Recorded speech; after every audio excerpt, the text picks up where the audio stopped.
الحمدللہ عاشقوں کے لیے ایک خوش خبری ہے کہ ماہ ربیع النور شریف آنے والا ہے۔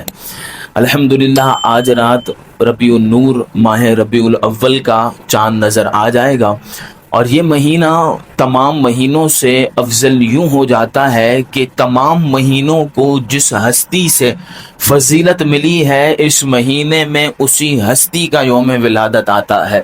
جو وجہ تخلیق کائنات ہیں، جن کی وجہ سے پوری دنیا بنی ہے، وہی پیارے محبوب، اللہ کے پیارے محبوب صلی اللہ علیہ وسلم کا یوم ولادت آنے والا ہے۔ تو جو عاشق رسول ہوتا ہے، جو کامل مسلمان ہوتا ہے، وہ اس پر اپنی خوشی کا اظہار بھی کرتا ہے، اور اظہار کرنا بھی چاہیے، کیونکہ جس سے محبت ہوتی ہے تو پھر اس کے ہر فعل سے، ہر چیز سے اور ہر نسبت رکھنے والی چیز کا ادب اور احترام اور محبت دل کے اندر پیدا ہو ہی جاتی ہے۔ تو رب العالمین ہم سب کو نبی کریم رؤوف الرحیم صلی اللہ علیہ وسلم سے کامل محبت کرنے کی توفیق عطا فرمائے۔ اور انگریزی اعتبار سے، عیسوی اعتبار سے دیکھا جائے تو آج 14 اگست بھی ہے، اور یہ 14 اگست ہمارے مملکت پاکستان کی ایک آزادی کا دن ہے کہ پہلے جب ہندوستان کے ساتھ سب ملا ہوا تھا اور انگریزوں کی غلامی زبردستی کروائی جا رہی تھی، تو اس دور کے اندر علماء اہل سنت کا ایک بڑا کردار رہا کہ انہوں نے آزادی کی ایک مہم چلائی، اور بڑے بڑے اکابرین اس کے اندر موجود تھے، اور نظریہ صرف یہ تھا کہ ہندو الگ قوم ہے، مسلمان الگ قوم ہے، کہ کبھی بھی مسلمان کسی کافر کا دوست نہیں ہو سکتا، یا مسلمان کبھی بھی کسی ہندو کا دوست یا کسی مشرک کا دوست نہیں ہو سکتا۔ یہ دو قومی نظریے کی جو بنیاد رکھی گئی تھی کہ یہ دو الگ الگ قوم ہیں، تو اسی نظریے کو آج بھی ہمیں باقی رکھنا ہے۔ آج پاکستان میں رہنے والا بندہ ہی یہ بات کرتا ہے کہ بھائی جب انسان ہے تو انسانی اعتبار سے اس سے محبت کر لی جائے تو کیا مسئلہ ہے، دوستی اگر کر لی جائے تو کیا مسئلہ ہے، یہودی ہے، نصرانی ہے، کوئی ہندو ہے، کوئی جو ہے بتوں کی پوجا کرنے والا ہے، اگر اس کو اپنا دوست بنا بھی لیا جائے تو کیا پرابلم ہے۔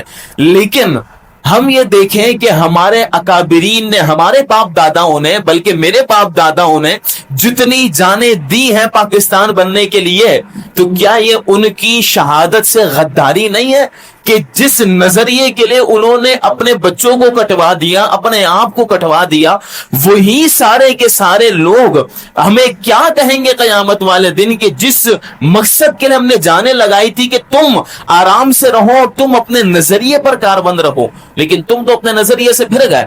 آج پرابلم یہ ہے کہ آج بڑوں نے پاکستان کے خلاف اتنا بولا کہ آج نوجوان نسل پاکستان کے مخالف ہو رہی ہے، وہ کہہ رہی ہے پاکستان کے اندر کچھ ہے ہی نہیں، پاکستان کے اندر ہمارا فیوچر نہیں ہے، پاکستان کے اندر ہمارا مستقبل نہیں ہے، پاکستان یہ، پاکستان وہ۔ حالانکہ پاکستان برا نہیں ہے، آپ کو چلانے والوں سے اختلاف ہو سکتا ہے، بڑے بڑے لوگوں سے اختلاف ہو سکتا ہے، پاکستان سے اختلاف نہیں ہونا چاہیے، کیونکہ یہ پاکستان بنا ہے اسلام کی بنیاد پر، یہ پاکستان بنا ہے کلمے کی بنیاد پر۔ آپ دیکھیں آج جتنی بھی سیاسی جماعتیں ہیں، آج ان سے پوچھا جائے کہ بھائی آپ نعرہ کیا لگا رہے ہو، ہر کوئی اپنی تحریک کا نعرہ لگائے گا، لیکن سوال یہ ہے کہ پاکستان بننے میں جو مسلمانوں نے نعرہ لگایا تھا، جب کوئی تحریک نہیں تھی، جب کوئی سیاسی پارٹی نہیں تھی، اس وقت نعرہ سب کا ایک تھا کہ پاکستان کا مطلب کیا، لا الہ الا اللہ، کون ہمارے رہنما، محمد الرسول اللہ صلی اللہ علیہ وسلم، یہ نعرہ تھا۔ لیکن آج یہ نعرہ مسجد میں بیٹھ کر امام صاحب، خطیب صاحب لگا رہے ہیں، لیکن سوال یہ ہے کہ جہاں بڑے بڑے مینجمنٹ 14 اگست منا رہی ہے، وہاں پر یہ نعرے کیوں نہیں لگ رہے؟ وہاں تو صرف پارٹیوں کے نعرے لگائے جا رہے ہیں، لیکن اصل جو نعرہ لگنا چاہیے کہ پاکستان کا مطلب کیا۔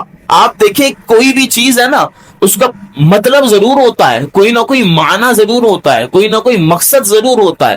اب پاکستان بنا کلمے کی بنیاد پر، اور اس کے اندر کلمے کا نظام نافذ کرنا ہے۔ جب قائد اعظم محمد علی جناح رحمت اللہ علیہ آپ سے پوچھا گیا کہ آپ یہ بتائیں کہ یہ جو آپ بنانے جا رہے ہیں، اس کے اندر پالیسیز کیا ہوگی، خارجہ پالیسی کیا ہوگی، داخلی پالیسی کیا ہوگی، دیگر پالیسیز کیا آپ کریٹ کریں گے، تو قائد اعظم محمد علی جناح نے بڑی کمال بات کہی، کہا کہ ہمیں پالیسیز بنانے کی حاجت نہیں ہے، بلکہ مدینے والے مصطفیٰ صلی اللہ علیہ وسلم پالیسیاں دے کر جا چکے ہیں، اور حضور علیہ الصلوۃ والسلام نے ہمیں بتا دیا ہے کہ نبی کریم علیہ الصلوۃ والسلام نے بتایا کہ ملک چلانا کیسے ہے، اسلام کا نفاذ، اسلام کا نظام نافذ کیسے کرنا ہے۔ آپ دیکھیں نبی کریم علیہ الصلوۃ والسلام نے فرمایا تھا کہ اس مقام سے لے کر مدینے تک ایک نظام ایسا بھی آئے گا، ایک وقت ایسا بھی آئے گا کہ عورت اکیلی جائے گی لیکن کوئی اس کی طرف نظر اٹھانے والا نہیں ہوگا۔ زمانہ جاہلیت میں تو عورتوں کی عزت لوٹ لی جاتی تھی نا، بچوں کے ساتھ غلط کام ہو جایا کرتے تھے۔ نبی کریم علیہ الصلوۃ والسلام نے فرمایا نظام ایسا نافذ ہوگا، ایک عورت مقام حورا سے لے کر مدینے تک جائے گی، اس کو کوئی دیکھنے والا نہیں ہوگا یا اس کی عزت پر کوئی حملہ کرنے والا نہیں ہوگا۔ پھر ایک مرتبہ ایک گئی تو ان سے پوچھا گیا کہ کیا ہوا، کوئی مسئلہ تو نہیں ہوا؟ انہوں نے کہا مسئلہ تو دور کی بات ہے، کسی بندے نے نظر اٹھا کر مجھے نہیں دیکھا، کیونکہ حضور علیہ الصلوۃ والسلام نے نظام کو نافذ کیا تھا، اور یہ پاکستان بھی بنا تھا اسی نظام کو نافذ کرنے کے لیے۔ لیکن آج دیکھیں ہمارے یہاں پر عورتیں محفوظ نہیں ہیں، ہمارے یہاں پر آج بچیاں محفوظ نہیں ہیں۔ 18 مہینے کی بچی کے ساتھ جو معاملہ ہوا وہ ہم سب کے سامنے ہے۔ آج ہم سمجھتے ہیں کہ جناب بچوں کو باہر ایسے ہی نکال دیا جائے، یا چھوٹی بچی ہے اس کو ایسے کپڑے پہنا دیے جائیں۔ آج زمانہ بہت خراب ہو گیا ہے، سامنے درندوں سے زیادہ بدبخت لوگ آ چکے ہیں ہمارے معاشرے کے اندر، جن کے اندر انسانیت مر چکی ہے، وہ جانور سے بھی بدتر ہو چکے ہیں کہ ان کو پتا نہیں ہے کہ سامنے والے کی عزت اور ایک انسان کی، ایک مسلمان کی عزت کیا ہے۔ تو آج ہمیں اپنے آپ کو، اپنی اولاد کو، اپنے گھر والوں کو محفوظ رکھنا ہوگا۔ پاکستان بنا ہے اسلام کے نام پر، لیکن اسی پاکستان کے اندر عریانیت، فحاشی اور دیکھا جائے بے پردگی عام ہوتی جا رہی ہے۔ آج باپ اپنی بیٹی کو نہیں روک رہا، شوہر اپنی بیوی کو نہیں روک رہا، آج بیٹا اپنی بہن کو، بھائی اپنے بہن کو منع نہیں کر رہا۔ اس کی وجہ پیچھے کیا ہے؟ یہی ہے نا، نبی کریم علیہ الصلوۃ والسلام نے فرمایا تھا کہ جب تمہارے اندر سے حیا چلی جائے فَاصْنَعْ مَا شِئْتَ، پھر تم جو چاہو کرو۔ آج دیکھ لے یہی ہو رہا ہے کہ جب بے حیائی عام ہوئی، ہمارے معاشرے کا حال ہم سب کے سامنے ہے کہ کیا ہو رہا ہے۔ اور نبی کریم علیہ الصلوۃ والسلام نے فرمایا تھا کہ جو اپنی عورت کو پردہ کروانے پر قادر ہے، اس کے باوجود وہ پردہ نہیں کرواتا، وہ دیوس ہے۔ اور دیوس کا ترجمہ کروں تو بنتا ہے بے غیرت، یعنی جو بندہ اپنی عورت کو پردہ کروانے پر قادر ہے، یعنی جو باپ اپنی بیٹی کو، جو شوہر اپنی بیوی کو، جو بھائی اپنی بہن کو پردہ کروانے پر قادر ہے، اس کے باوجود نہیں کروا رہا، وہ بے غیرت ہے۔ اب دیکھیں یہ نبی کریم علیہ الصلوۃ والسلام کا ارشاد ہے۔ آج ہم اسی پاکستان کے اندر رہ رہے ہیں لیکن اسلام کا نظام نافذ نہیں ہو رہا ہے، نبی کریم علیہ الصلوۃ والسلام کے احکامات کو ہم فالو نہیں کر رہے ہیں۔ سوال یہ ہے، سامنے والا بندہ کہتا ہے بھائی جب اوپری سطح پر خرابی آ رہی ہے ہم کیا کریں؟ لیکن بچپن سے تو نعرہ آپ نے بھی لگایا ہے نا کہ فرد سے معاشرہ بنتا ہے۔ آج تو بچے کی زبان پر یہ جملہ ہوتا ہی ہے نا، فرد سے معاشرہ بنتا ہے، تو فرد میں ہوں، مجھ سے معاشرہ بنے گا۔ آج جب صفائی ستھرائی کی بات آتی ہے تو ہم اپنے گھر کو بالکل کلین رکھیں گے، ماسی بھی رکھی ہوئی ہے، دیگر بہت سارے لوگ رکھے ہوئے، بھائی گھر کی صفائی کرنی ہے، لیکن وہ صفائی صرف 4 دیواری تک محدود ہے۔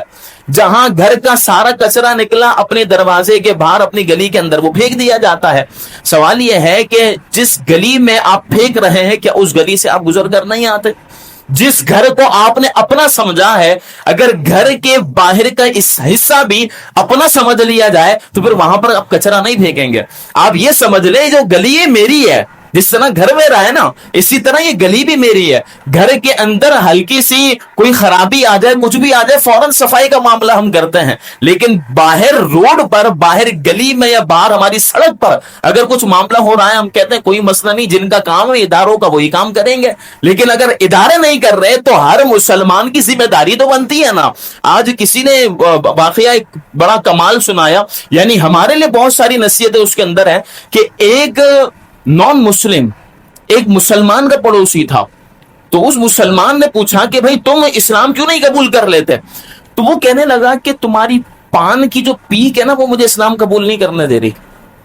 اس نے کہا یہ کیا بات؟ اس نے کہا کہ ہاں میں یہ سوچتا ہوں کہ یار تم لوگ درس دیتے ہو اسلام کا، تم درس دیتے ہو صفائی کا، تم کہتے ہو کہ صفائی ہمارے ایمان کا حصہ ہے، لیکن اس کے باوجود تمہارے گھر کے باہر گلیوں میں پان کی پیپیں پڑی ہوتی ہیں، تو میں کیسے مان لوں کہ تم کامل مسلمان ہو؟ اب یہ نان مسلم کہہ رہے ہیں وہ اسلام قبول اس لیے نہیں کر رہا، تم صفائی ستھرائی نہیں رکھ رہے، اور اس کو پتا ہے کہ اسلام کے اندر صفائی کا کانسیپٹ موجود ہے، اس کو پتا ہے ایمان کے اندر صفائی کا کانسیپٹ موجود ہے۔ یہ آج دیکھیں ہمارے لیے کتنا بڑا لمحہ فکریہ ہے۔ آج وہ لوگ جو مسلمان کہلاتے ہیں، مسلمان کو ایسے بننا ہے کہ اس کا کردار دیکھ کر، اس کا اخلاق دیکھ کر لوگ یہ کہیں کہ یار یہ بندہ ایسا ہے تو اس کے نبی کیسے ہوں گے صلی اللہ علیہ وسلم، اخلاق اس کے کتنے بہترین ہیں، کتنے پیار اور نرمی سے بات کر رہا ہے۔ پیارے نبی علیہ الصلوۃ والسلام جن کی یہ تعلیمات کو فالو کر رہا ہے ان کا عالم کیا ہوگا۔ جب آپ دیکھیں نا، اگر حسن کی صرف بات کر لیں تو امام محمد بن حسن شیبانی رحمۃ اللہ علیہ فقہ حنفی کے بڑے امام ہے، فقہ حنفی کو مدون کرنے والے آپ کی ذات ہے۔ ایک مرتبہ جب جا رہے تھے گھوڑے پر تو کسی نے کہا کہ بھئی یہ کون ہے، تو لوگوں نے کہا کہ یہ محمد ہے، امام محمد ہے۔ تو لوگ کہنے لگے کہ یار یہ تو پیارے نبی علیہ الصلوۃ والسلام کے دور کے بہت بات آئے، لیکن میں یہ سوچ رہا ہوں کہ یہ امام محمد اتنے خوبصورت ہیں کہ ان کو دیکھ لیا تو نظر ہٹانے کا دل نہیں چاہ رہا، لیکن جس محمد صلی اللہ علیہ وسلم کے یہ غلام ہیں ان محمد کا عالم کیا ہوگا صلی اللہ علیہ وسلم۔ لوگ تو یہ کردار دیکھ کر نبی کریم علیہ الصلوۃ والسلام کی عظمت کو مانا کرتے تھے۔ آج ہم کہتے ہیں آج بڑے بڑے جلسے کر لیں، بڑی بڑی محافل کر لیں، بڑے سے بڑے مقرر اور خطیب کو بلا لیں، وہ عظمت مصطفیٰ پہ بیان کر کے چلے جائے، لیکن جب ہمارے اندر وہ اپلائی نہیں ہوگا سامنے والا کبھی بھی متاثر نہیں ہو سکتا۔ اب پاکستان ہے، پاکستان کے اندر رہ کر ہمیں دین کو فالو کرنا ہے، اور یہ بھی یاد رکھنا ہے کہ آزادی بہت بڑی نعمت ہے۔ آج یہ کہتے ہیں نا بھئی آزادی ہو گئی، کیا ہو گئی؟ آپ پوچھیں نا کشمیر کے مسلمانوں سے جا کر، آپ پوچھیں نا فلسطین کے مسلمانوں سے جا کر، آپ پوچھیں ان مسلمانوں سے جا کر جو ہندوستان کے اندر بیٹھے ہوئے ہیں۔ اب یقین مانے حج پر ایک بندہ ساتھی ملا انڈیا کا، وہ کہنے لگا حضرت دعا کیجئے، آپ لوگ بڑے خوش نصیب پاکستان کے اندر رہتے ہیں، لیکن جو ظلم ہمارے اوپر ہوتا ہے نا، مسجد میں جانے سے ہمیں روکا جاتا ہے، مسجد میں ڈنڈے مار کر ہمیں باہر نکالا جاتا ہے، یہ آپ لوگ کے ساتھ نہیں ہوتا۔ اب یقین مانے ہم کتنے پیار محبت کے ساتھ الحمدللہ مسجد میں بیٹھے ہوئے ہیں۔ یہ آزادی ہے جو ہمارے اکابرین نے قربانیاں دی ہیں، اس کا نتیجہ ہے کہ آج بیان ہو رہا ہے تو باہر بھی آواز آ رہی ہے، اوپر تک آواز آ رہی ہے۔ یہ کھلے عام جو ہم اسلام کی تعلیمات کو نافذ کر رہے ہیں، یہ اس آزادی کا نتیجہ ہے کہ پاکستان ایک آزاد ملک ہے، پاکستان برا نہیں ہے۔ آپ کو شروع میں نے عرض کیا اختلاف ہو سکتا ہے لوگوں سے، لیکن پاکستان سے اختلاف نہیں ہونا چاہیے، کیونکہ مفہوم بھی ملتا ہے کہ وطن کی جو محبت ہے وہ ہمارے ایمان کا حصہ ہے۔ تو ہمیں وطن سے محبت کرنی ہے اور کوشش کرنی ہے اپنا معیار نہ ایک رکھنا ہے، قول و فعل میں تضاد نہیں ہونا چاہیے۔ بندہ بات کچھ اور کہہ رہا ہے، کام کچھ اور کر رہا ہے، وہ لوگوں کے سامنے تو یہ کہہ رہا ہے جناب رشوت لینا حرام، رشوت نہیں لینی چاہیے، سود نہیں کھانا چاہیے، وہ دوسروں کو مشورے دے رہا ہے، لیکن جب وہ خود اس معاملے کے اندر پڑنا چاہے تو وہ تعویلیں اپنی نکال لیتا ہے، وہ ساری چیزیں اس کے پاس جواز کے ہیلے آ جاتے ہیں کہ جناب نہیں یہ کر لو تو پھر مسئلہ نہیں ہوگا، یہ کرنا تو چلو جائز ہو جائے گا۔ تو یہ اپنی طرف سے جو ہیلے بہانے نکال کر ناجائز کو جائز کرنے کی کوشش کی جاتی ہے نا، شریعت اس کی اجازت نہیں دے گی۔ آپ دوسرے کو جو مشورہ دے رہے ہیں اپنے اوپر بھی نافذ وہی کرنا ہے۔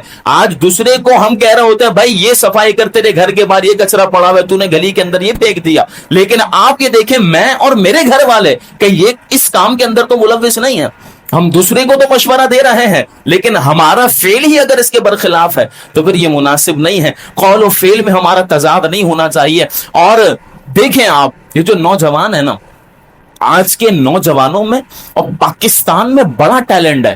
آپ یہ بات چھوڑ دیں پاکستان کے اندر کام کرنے والے نہیں ہے، پاکستان میں بہت کام کرنے والے، آج کا نوجوان بہت کچھ کر سکتا ہے اور کر بھی رہے ہیں ماشاءاللہ، لیکن بہت سارے نوجوان ایسے بھی ہیں وہ سستی اور غفلت کا شکار ہیں۔ موبائل آ گیا ہے، بہت سارے مشہور ہونے کے ذریعے آ گئے ہیں، تو اب کیا ہے، وہ کسی اس اکاؤنٹ پر لگا ہوا ہے، وہ یہ اس اکاؤنٹ پر لگا ہوا ہے، اپنے آپ کو مشہور کر لوں، اپنے آپ کو یہ کر لوں، وہ جائز ناجائز کو پیچھے چھوڑ دیا اس نے، وہ کہہ رہا ہے بس میں مشہور ہو جاؤں۔ اب آگے جا کر جب اکاؤنٹ بالکل ختم ہو جائے گا کیا کرو گے آپ؟ جب اللہ رب العالمین نے ایک صلاحیت دی ہے تو اس صلاحیت کو نکھارنا ہے ہمیں۔ آج دیکھیں بہت سارے ادارے کام کر رہے ہیں جو اسکل سکھا رہے ہیں, ہنر سکھا رہے ہیں, اور ہنر سکھا کر نوجوانوں کو آگے لا رہے ہیں. آج ہمیں بھی کوشش کرنی ہے کہ اپنے بچوں کو اس قابل بنائیں کہ آپ کا بچہ آگے جا کر کسی بھی سیٹ کے آگے جا کر یہ نہ بولے یار مجھے جاب پر رکھ لو. آپ کے بچے میں قابلیت ایسی ہونی چاہیے, کمپنی, بڑی بڑی کمپنی آفر کریں کہ یار اس بندے کو ہمارے پاس بھیج دو. ٹیلنٹ ایسا ہونا چاہیے, اور پاکستان کے اندر ہے. آج پاکستان اپنے ٹیلنٹ کو سیکھ کر, اظہار کر کے باہر ملک چلے جاتے ہیں.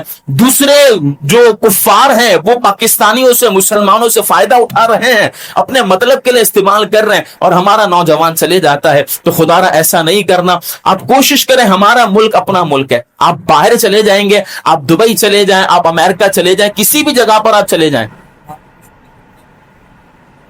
آپ کسی بھی جگہ پر چلے جائیں, لیکن جہاں اسلام کے حوالے سے یہاں پر آزادی ہے پاکستان میں, آپ کو کہیں اور نہیں ملے گی. یہاں پر جس طرح دین اسلام کی تعلیمات سیکھنے کا ایک ذریعہ موجود ہے تو کہیں اور آپ کو نہیں ملے گا. آج ہمارا بچہ چلے تو جائے گا امریکہ, ہم یہاں پر دنیا سے چلے جائیں گے, لیکن وہاں اس کا ایمان محفوظ نہیں ہے, وہاں اس کا عقیدہ محفوظ نہیں ہے. یہاں پر علماء اہل سنت کی کثرت ہے, یہاں پر بندہ مساجد میں آ کر, محافل میں بیٹھ کر جمعے کے بیانات سن کر اپنے عقیدے کو مضبوط کر سکتا ہے. تو کوشش کریں کہ ہمیں معاشرے کو بدلنا ہے. بہت سارے لوگ کام کر رہے ہیں, ان لوگوں کا جو اچھا کام ہے اس کے اندر ہمیں اپنا کردار ادا کرنا ہے. معاشرے کو اچھا بنائیں گے انشاءاللہ ہمارا ملک پاکستان کے اندر جو برائیاں آ گئی ہیں انشاءاللہ وہ بھی ختم ہو جائیں گی. کوشش کر رہے ہیں لوگ کرنے والے, ہمیں بھی کوشش کرنی ہے. ہر فرد نے اپنا کردار ادا کرنا ہے. آپ دیکھ رہے ہیں برائی ہے, دیکھیں نبی کریم علیہ الصلوۃ والسلام کا میلاد منائیں گے نا انشاءاللہ. نبی کریم علیہ السلام پر جو قرآن نازل ہوا, اس قرآن نے ہمیں یہ بتایا کہ کنتم خیر امہ, تم بہترین امت ہو, اخرجت للناس تعمرون بالمعروف وتنہون عن المنکر. تم بہترین امت کیوں ہو؟ کیونکہ تم بھلائی کا حکم دیتے ہو, برائی سے منع کرتے ہو. اگر آپ دیکھ رہے ہیں کہ آپ کے سامنے کوئی برائی ہو رہی ہے, اس کو منع کرنا آپ کی ذمہ داری ہے. آپ دیکھ رہے ہیں کہ میں اچھا یہ کام کر سکتا ہوں, آپ کی ذمہ داری, آپ اچھا کام کریں. آپ مسجد میں نماز پڑھنے کے لیے آ رہے ہیں, آپ دیکھ رہے ہیں میرا پڑوسی یا میرا کوئی پڑوسی کا بچہ بیٹھا ہوا ہے, آپ اس کو مسجد میں لے کر آ سکتے ہیں, ضرور لے کر آئیں. مسجد کے اندر نیکی کی دعوت دینا ہر مسلمان کی ذمہ داری ہے. صرف امام مسجد کی یہ ذمہ داری نہیں ہے کہ وہ نیکی کی دعوت دے, ہر مسلمان کی ذمہ داری ہے کہ وہ دوسروں کو نیکی کی دعوت دے. جہاں برائی ہو رہی ہے اس برائی کا خاتمہ کرنا یہ ہماری ذمہ داری ہے. اچھے کام کر کے جائیں گے انشاءاللہ دنیا یاد رکھے گی. آج دیکھیں نا, جن ہمارے شہداء نے اپنی جانوں کو قربان کیا پاکستان بننے پر, وہ تو اس پاکستان کی بہاریں نہیں لوٹ سکے نا. ایسے بھی کہانیاں موجود ہیں, ایسے بھی قصے موجود ہیں پاکستان بننے کے حوالے سے, کہ کتنے لوگ ایسے بھی ہیں جو اس پاکستان کی سرزمین پر آئے اور اتنے زخمی تھے کہ وہ زخم کی تاب نہیں لا سک رہے تھے, لیکن جب انہوں نے پوچھا کہ میں کہاں پر ہوں, ان کو بتایا گیا پاکستان میں ہوں, تو ان کی زبان سے الحمدللہ نکلتا ہے شکر, میں اپنی جان اگر قربان کر رہا ہوں تو مملکت پاکستان کی سرزمین پر قربان کر رہا ہوں. وہ ان کی روح نکل جاتی ہے اور جام شہادت نوش کر لیتے ہیں. ایسے لوگ بھی آئے, قربانی ایسی دی ہیں. آج یقین مانے انہی قربانیوں کا صدقہ ہے ہم یہاں پر بیٹھے ہوئے ہیں, تو ان کی قربانیوں کو فراموش نہیں کرنا, ان کے ساتھ وفاداری کرنی ہے, ان کے ساتھ غداری نہیں کرنی. یقین مانے شہید کا خون رنگ ضرور لاتا ہے. یہ اس زمین کے اندر نا شہیدوں کا خون موجود ہے, اور شہید کا خون کبھی بھی رائے گا نہیں جاتا, شہید کا خون رنگ لے کر آئے گا. ابھی خرابیاں ہیں, انشاءاللہ آپ محنت کریں گے تو ضرور انشاءاللہ وہ وقت آئے گا کہ ان شہیدوں کا خون رنگ لے کر آئے گا. اور پاکستان میں پھر ہر جگہ پر, ہر اسمبلی میں اور ہر آفس میں, ہر فیکٹری میں, ہر اسکول میں یہی نعرہ گونجے گا کہ پاکستان کا مطلب کیا. سب بولے نا مل کر, پاکستان کا مطلب کیا, کون ہمارے رہنما صلی اللہ علیہ وسلم. یہی مقصد ہے, یہی نظریہ ہے.